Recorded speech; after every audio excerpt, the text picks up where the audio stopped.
టాలీవుడ్ ప్రముఖ సింగర్ కల్పన ఆరోగ్యం ప్రస్తుతం నిలకడగా ఉందని వైద్యులు చెప్పారు. నిన్న అపస్మారక స్థితిలోకి వెళ్లిన ఆమెను పోలీసులు రక్షించి ఆసుపత్రిలో చేర్పించారు. అయితే కల్పన మాత్రం నిద్రమాత్రలు మింగి బలవన్మరణానికి యత్నించినట్లు పోలీసులు అనుమానిస్తున్నారు. గత 2 రోజులుగా ఇంట్లోనే ఉండిపోయినట్లు పోలీసులు గుర్తించారు.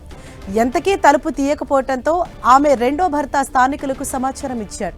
దీంతో డోర్ బద్దలు కొట్టి ఆమెను రక్షించారు.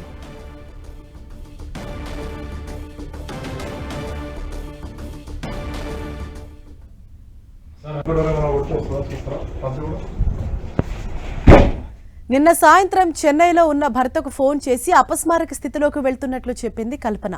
ఆయన వెంటనే కాలనీ సంఘం ప్రతినిధులకు సమాచారం ఇచ్చారు. వారు పోలీసులకు చెప్పారు.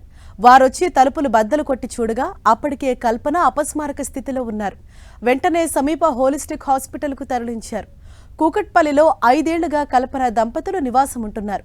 అయితే గత 2 రోజులుగా మాత్రం కల్పన భర్త ఇంట్లో లేరని స్థానికులు చెప్పారు. కల్పన ఆమె భర్త మంచిగానే ఉండేవారని, ఇద్దరి మధ్య ఏమైనా ఎలాంటి విభేదాలు ఉన్నాయో తమకు తెలియదని స్థానికులు చెప్పారు. కానీ కల్పన బలవన్మరణానికి యత్నించడంపై విచారణ ప్రారంభించిన పోలీసులు ఆమె భర్తను అదుపులోకి తీసుకున్నారు. మానసిక ఒత్తిడి వల్లే బలవన్మరణానికి యత్నించారా, మరేదైనా కారణం ఉందా అనే కోణంలో పోలీసులు దర్యాప్తు చేస్తున్నారు.